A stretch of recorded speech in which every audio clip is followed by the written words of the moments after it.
you're on speed or something. Because I'm on speed. Oh, more drugs. Bert, take off that shirt and show those SOBs who you really are. Now, you gotta party with me. Hello everybody, welcome back to Screenstars. I'm here today to bring you my review for the 2023 action comedy The Machine. The film is directed by Peter Atencio and it stars Bert Kreischer, Mark Hamill, Jimmy Tatro and Ivor Babbitt. Now the film relies somewhat of your knowledge of Bert Kreischer. And he is a famous American stand-up comedian.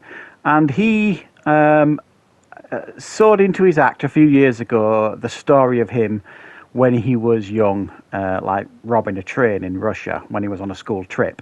I mean, most of you will probably be aware of this story. It kind of blew up on the internet and YouTube. And it's become a mainstay of his character and his routine. This film kind of, is set many years later. He's happy, settled down.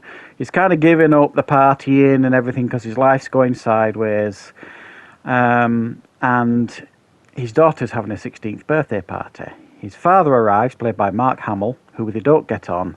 And he is then visited by Irina, a Russian mobster, who says to him that he stole a very valuable watch 23 years ago, whenever it was, and he has to go back to Russia in order to get this watch, and if he doesn't, his daughter's life is in danger. So him and his dad, played by Mark Hamill, have to head off to Russia, and he has another Russian adventure trying to find this missing watch.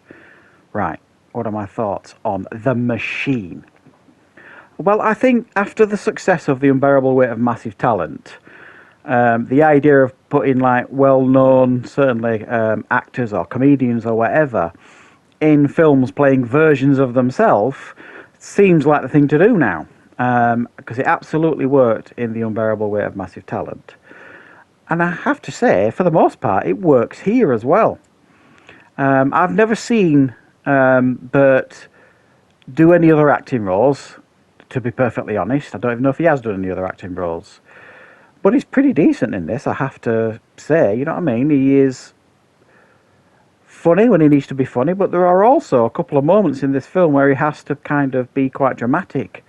And he delivers that pretty well too. I think he quite surprised me. I thought he was going to be...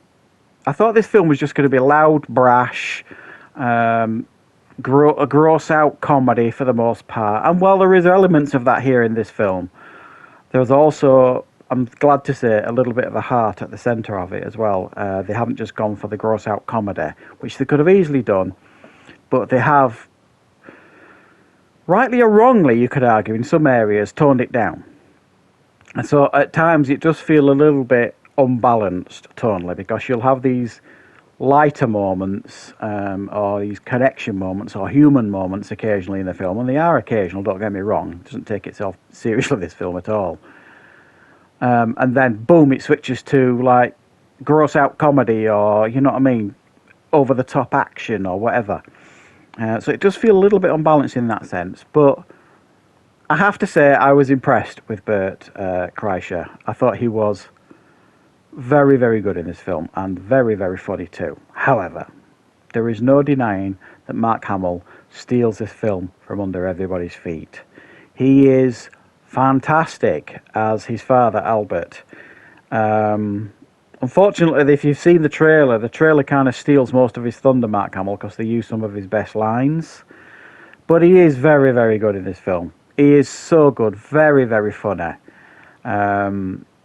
And for me, he is the absolute highlight of this film. Absolutely. I thought the concept here was very, very clever. I remember seeing the trailer for this a few months ago when it first was shown, the trailer. And I obviously, I'm aware of this story. I've seen his stand-up on YouTube and stuff. So I've watched probably half a dozen times I've watched his story on YouTube. You know what I mean? This Russian story. So to kind of use that and turn this into a movie, I thought was really quite clever. And how they turned it into a movie made sense. it worked. You know, getting him over in Russia and putting him in all these misadventures over there, in order for him to kind of re-find the machine. You know, he gets over into Russia and he finds that this machine, who he was, has almost become like an urban legend. You know, they've named vodkas after him and all sorts of things. So it stretches the believability, of course, because he would be aware that, you know, there are things named after him in Russia and all that kind of stuff. You know, the world's a very small place when it comes to the internet and social media and all that kind of stuff.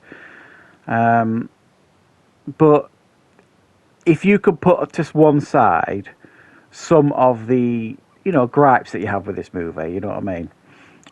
The sloppiness here and there, the moments where I don't want to say drags, because I don't think it drags, but there are moments in this film where you just kind of like, what are we doing here?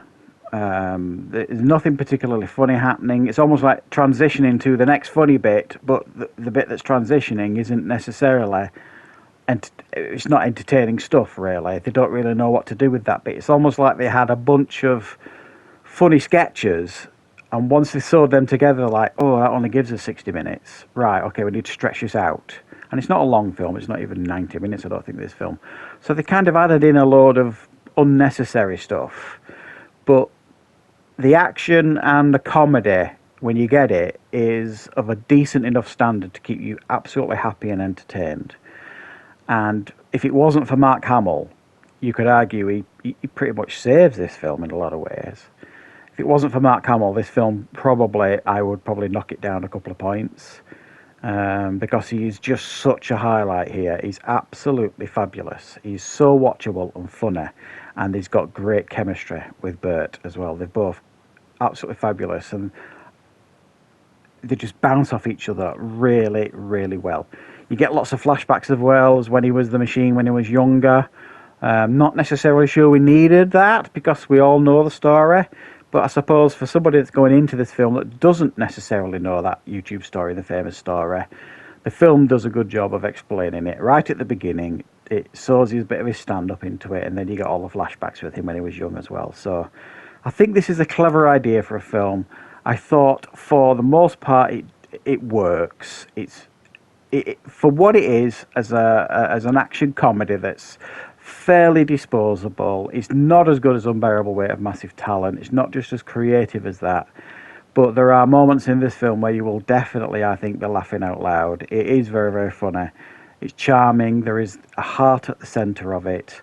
And it's got memorable characters as well. But it does the usual American comedy thing at the end where they sprinkle sugar and all over it and stuff. But not too much, really. This is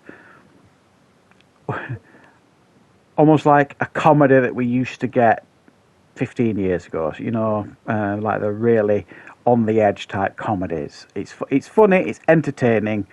For me, it just lacked something to take it to that next level, but I really did enjoy my time with it. So if you guys are a fan of Bert, or a fan of his stand-up, fan of his show, fan of this story of the machine, I think you'll find this film pretty entertaining. So thanks for watching, guys. I will be back with more content on the channel very, very soon.